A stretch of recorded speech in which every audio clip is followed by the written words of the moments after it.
Hey everybody, Thomas Joseph here with another kitchen conundrum. We've gotten so many comments asking us how to get the stains or the odor out of wooden cutting boards, and today I'm going to show you just how to do that, and it's even better because it's an all-natural way.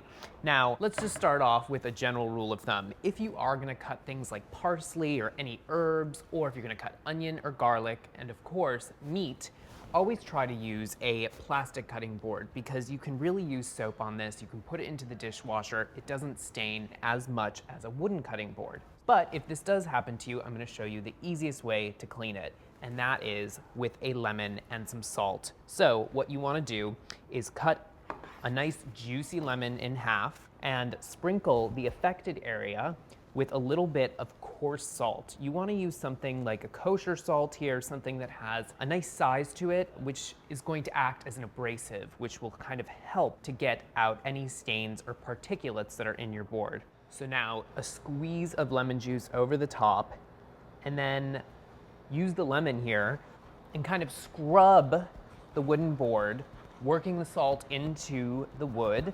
And you might have to repeat this process a few times. You might have to add a little bit more salt. So you have to use some elbow grease here.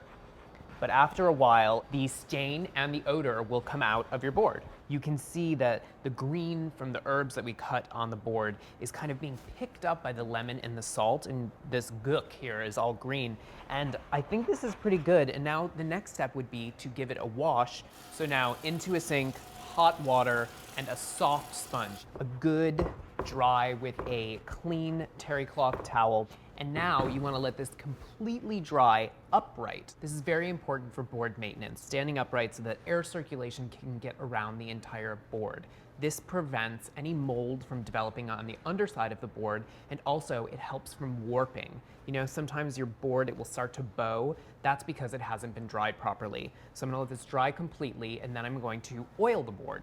So the board is completely bone dry.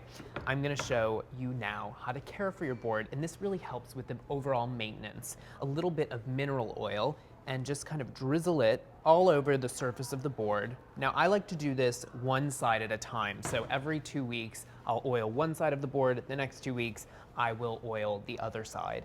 And you just need to take a paper towel. Don't use a cloth here because you'll ruin your towel. Gently work the oil into the board. And what this does is it creates a barrier and it doesn't allow bacteria to seep into your board. So this looks great. And now you just need to let the mineral oil seep into the board, dry up a bit, and you're ready to store it nice and flat so it doesn't curl up on the sides. And there you have it, the simple tricks for maintaining boards, and these boards will last you for years and years to come.